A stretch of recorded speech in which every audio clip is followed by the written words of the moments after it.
قرآن کریم نے پہلی ہی شروع میں ذالکل کتاب کہا تھا. اس کو کتاب،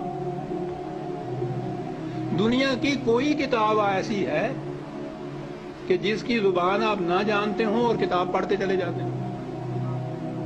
کوئی کتاب آپ بتا دیں. زبان نہ جاننا تو ایک طرف، فرض کرو زبان جانتے بھی ہوں اور وہ کتاب کی زبان ذرا مشکل ہو تو آپ ایک آدھ صفحہ پڑھ کے کہہ دیتے ہیں کہ نہیں سب میری سمجھ میں نہیں آتی. آپ کتاب پڑھتے ہیں تاکہ سمجھ لیں اس کو. خدا نے بار بار کہا ہے کہ ہم نے اس کو لسان عربی مبین میں واضح طور پر اس کو بیان کیا، لعلکم تعقلون، تاکہ تم سمجھ سکو. کتاب کو اگر سمجھ کے پڑھ لیا جاتا عزیزان من تو نہ ملوکیت باقی رہتی، نہ سرمایہ داری باقی رہتی، نہ مذہبی پیشوائیت باقی رہتی. سازش یہ کی گئی کہ سمجھنے کی بات یہ ہے نہیں، بغیر سمجھنے کے، بغیر مفہوم جاننے کے ان کے الفاظ کا دوہرا دینا جو ہے اس سے نیکیاں مل جاتی. ایسا چکر دیا کہ کتاب کا سمجھنا جو تھا، سمجھنا کتاب کا بے معنی ہو گیا. بغیر سمجھے ہوئے اس کے الفاظ کا دوہرا دینا عین مقصود یہ رہ گیا.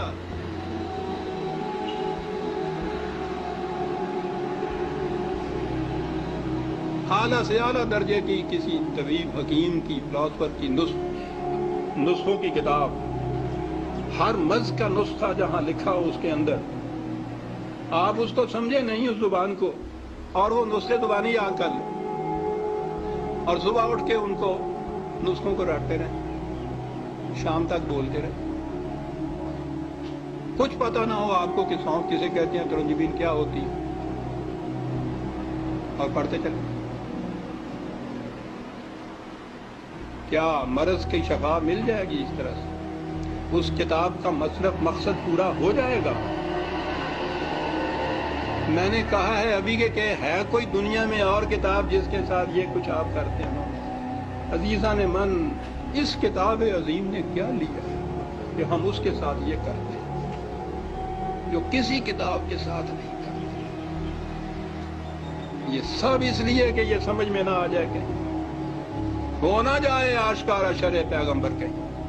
یہ آج ہی کی سازش نہیں ہے، شروع سے چلی آ رہی ہے. یہ لگا دو اس لائن کے اوپر کہ دہراتے جاؤ اس کو ساتھ بغیر سمجھے. نہ وہ آگے جو امام کھڑا ہوتا ہے حافظ، اس کو پتا ہوتا ہے میں کیا لفظ دہرا رہا ہوں، نہ یہ سننے والوں کو پتا ہوتا ہے کہ یہ الفاظ کیا معنی رکھتے ہیں. دونوں ہی مطمئن ہوتے ہیں کہ ثواب حاصل ہوتا ہے. اس کتاب کے ساتھ کیا کیا تو ہم میں اور ان میں کیا فرق ہے جن کے پاس وہ کتاب نہیں ہے؟ فرق یہ ہے کہ ہم دور مجرم ہیں. ہے بھی کتاب اور کتاب کو اتنا، اس کو پڑھنا تو کہیں گے نہیں، پڑھنا تو پھر بھی وہ ناظرہ پڑھا جاتا ہے جو دہراتے ہیں. ناظرہ پڑھنا بھی تو یہی ہوتا ہے، الفاظ ہی ہوتے ہیں جن کو دہراتے ہیں ہم. یہ کتاب ہدایت تھی، یہ وہ نقشے اس میں دیے ہوئے تھے کہ فلان دوراہے پہ پہنچو تو دائیں کی طرف مڑ جاؤ تو اس طرف جاؤ گے، بائیں کی طرف کا راستہ اس طرف چلا جائے گا. نہیں سمجھتے اس کو. ہر مرض کی شفا تھی اس میں، دہرائے چلے جا رہے. یہ ایک پورا ریلا حفاظ جسے کہتے ہیں، صرف حفظ کیا ہوا کچھ معنی نہیں جانتے. اسی میں وہ پھر قاری آ جاتے ہیں، حفظ بھی کیا ہے، پڑھتے بھی ہیں، پھر قرأت کے ساتھ گا گا کے پڑھا جاتا ہے.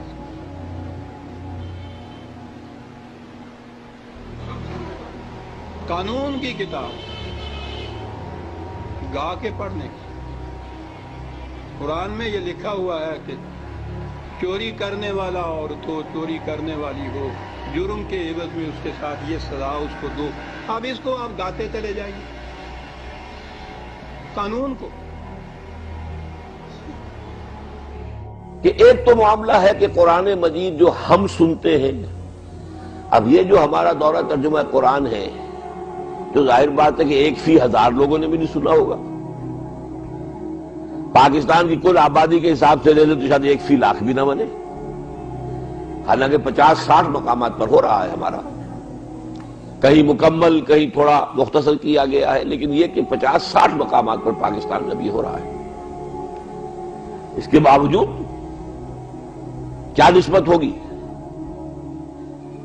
اب باقی جن لوگوں نے تراویح میں سنا انہیں تو پتہ ہی کچھ نہیں کہ ہم نے کیا سنا، ان سے کیا شکوا، ان پر اثر ہو تو کیسے ہو، ان پر تو تاثیر کا کوئی سوال ہی نہیں۔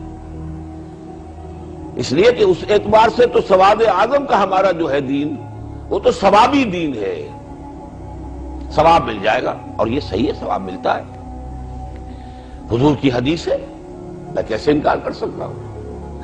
قرآن کا ایک حرف بھی پڑھو گے 10 نیکیاں ملیں گی۔ اور دیکھو یہ نہ سمجھنا کہ الف لام میم ایک حرف ہے، الف ایک حرف ہے، لام ایک حرف ہے، میم ایک حرف ہے، الف لام میم پڑھو گے 30 نیکیوں کا ثواب مل جائے گا، کوئی شک مجھے اس میں نہیں ہے، یہ فرمان نبوی ہے، محمد رسول اللہ صلی اللہ علیہ وسلم کا فرمان۔ آپ میں سے بہت سے حضرات کے علم میں ہوگا پروفیسر یوسف سلیم چشتی مرحوم مغفور، ان کا بھی ایک مضمون میں نے کئی مرتبہ شائع کیا ہے ریپیٹڈلی، بہت عمدہ، بہت جامع، مسلمانوں کے قرآن سے دوری کے اسباب۔ لیکن وہ تو انہوں نے بہت سے اعتبارات سے باتیں کی ہے، لیکن میں ایک بات کا تذکرہ کر رہا ہوں۔ انہوں نے یہ کہا اور صحیح کہا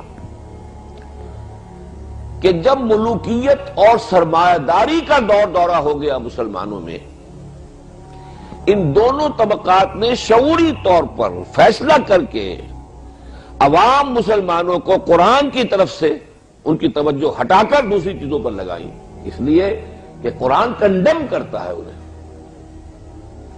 انہیں اندیشہ تھا کہ اگر یہ مستکبرین کو قرآن جو کچھ بیان کر رہا ہے مستضعفین کے مقابلے میں، اور محرومین کے مقابلے میں مترفین کا تذکرہ جب کرتا ہے، اور وہ لوگ قرآن پڑھیں گے تو ہماری تصویر نظر آ جائے گی انہیں، اس سے ان کے اندر باغیانہ جذبات پیدا ہوں گے، ہمارے خلاف جذبات پیدا ہوں گے۔ لہذا یہ باقاعدہ شعوری طور پر قرآن کو بند کرو، بس اسے تو حصول ثواب کا ذریعہ سمجھو، باقی یہ دین کا بات پوچھ لی، ہم سے پوچھ لو، آگے فتویٰ لے لو۔ یہ جو دوسری بات میں نے ابھی کہی ہے پروفیسر چشتی صاحب کے حوالے سے، یہ تلخ ترین صورت میں میرے سامنے آئی ہے حضرت ابو ہریرہ کی اس حدیث کی شکل میں رضی اللہ تعالی عنہ، اور حدیث بھی بخاری شریف کی ہے۔ حضرت ابو ہریرہ فرماتے ہیں حفظت من رسول اللہ صلی اللہ علیہ وسلم وعاءین، میں نے اللہ کے رسول صلی اللہ علیہ وسلم سے علم کے 2 برتن جمع کیے، تو 2 برتنوں میں علم جمع کیا۔ اما احدہ فبسطہ فیکم، ایک برتن کا علم جو ہے وہ تو میں نے تمہارے درمیان خوب پھیلا دیا، عام کر دیا، اس کو سکھایا، پڑھایا، پھیلا دیا۔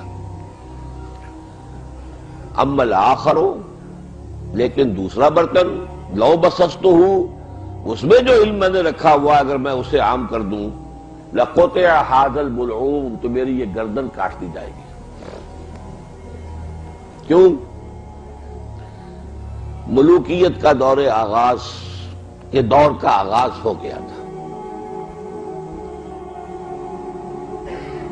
حضرت امیر معاویہ جنہیں کسری العرب کہا گیا، عرب کا کسرا بادشاہ، اسی لیے خلفائے راشدین میں ان کو شمار کوئی نہیں کرتا، صحابی ہیں اس لیے ہم ادب کریں گے، لیکن ڈیفیکٹ ریمینز کہ اب وہ نظام حکومت وہ نہیں تھا جو ابوبکر اور عمر اور عثمان اور علی کا تھا، یہ مختلف نظام حکومت ہے، اس میں تو کوئی شک نہیں۔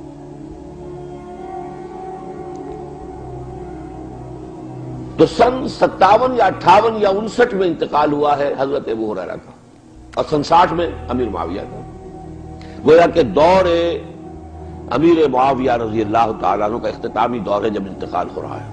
اور اس وقت صورت یہ ہو گئی تھی کہ کچھ علم قرآن کا اور اسلام کا اور حضور کی تعلیمات کا ایک حصہ وہ ہے کہ جو اگر عام کیا جاتا اس دور میں بھی تو گردن اڑا دینے کا اندیشہ موجود تھا۔ قیاس کن ز گلستان من بہار برا، ایک صحابی رسول کاتب وحی کے دور میں بھی نظام حکومت کے تبدیل ہو جانے کی بنا پر اگر اتنا بڑا فرق واقع ہو چکا تھا، اس کے بعد جب ننگی ملوکیت آئی ہے، جب ننگی بادشاہت آئی ہے، جب عریاں سرمایہ داری آئی ہے، جانتا ہوں میں یہ امت حامل قرآن نہیں ہے، وہی سرمایہ داری بندہ مومن کا دین، جانتا ہوں میں کہ مشرق کی اندھیری رات میں بے ید بیضا ہے پیران حرم کی آستی۔ جب وہ صورت ہوئی تو بہرحال اس کا تو نتیجہ اس سے 1000 گنا زیادہ نکل جانا چاہیے تھا۔